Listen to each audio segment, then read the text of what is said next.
Okay, so let's say that we want to add a flag to our tower. So first of all, let me get another tower going here. I'll just add it here and go ahead and draw the roof.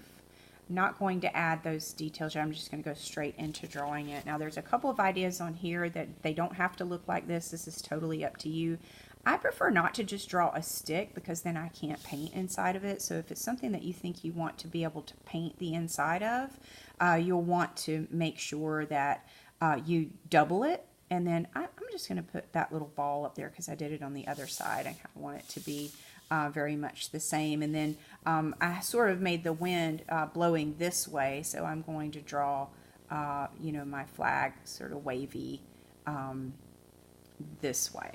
Okay, and then doesn't have to look like mine.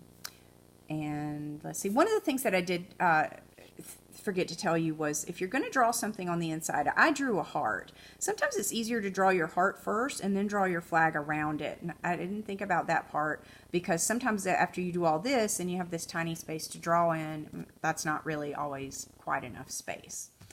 So that's something to think about whenever you're practicing your flags. So let's say that I wanted to add something like a torch here, like the one that I had. Yeah, I had one over here on this castle, and then we'll do a banner, and then we'll talk about bricks. So let's see, my torch. It's pretty easy. It's really, and it doesn't have to look like this. You could actually Google different types of torches to hang, you know, to draw outside. And I usually just draw some wavy, sort of organic looking lines so there looks like, you know, so it looks like there's a fire. You could do any type of details for yours.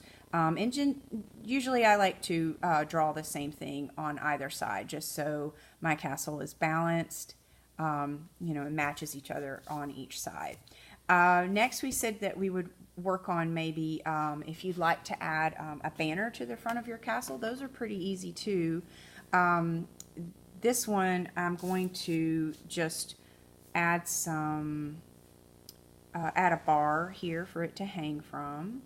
And then your banner can be long if you want it to be. It can be, you know, shorter like this one. But again, I do recommend that if there's something you want to draw in there, maybe draw that first. So let's say I was going to put the letter of my name here. So if this was Espinosa's castle, so then I would maybe draw, practice maybe a bubble letter with some fancy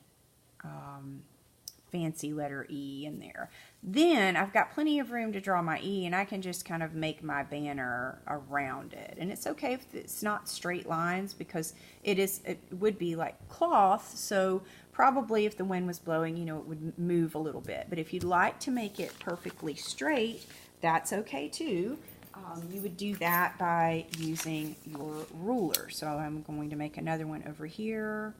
And then if I'm trying to make all of these lines nice and straight, they'll come out a lot better using the ruler. And same thing if I was going to add, let's say, another E there. And then if I wanted that to be straight, I could just draw it with my ruler that way to make my lines more straight. But that's up to you. Now I want to talk to you about the bricks. There's a couple of different ways to do it.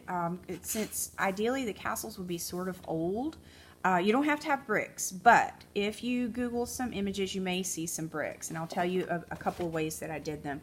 These I made to look sort of oldish, and so the way that I did that was just making sort of a squiggly line. You can see some of them here. They don't look like perfect, you know, perfectly made bricks like that you would see on a home or a building. So they might be a little uneven, and that's okay. And you'll notice that I have a little pattern. I'm doing two here and then one in the middle, but then that pattern sometimes will change depending on, you know, where I'm drawing and how fast I'm going. So that's okay if it looks a little off. Then I just added some little lines here to look like the bricks. So Some of them I squiggled a little too much, but I don't need them to look straight, I guess is the point, because then that would be really hard to make each and every one of them super duper straight. So let's move on to your castle door. If you want to try to draw one of these two, we can go over how to do that. I'll start with this one.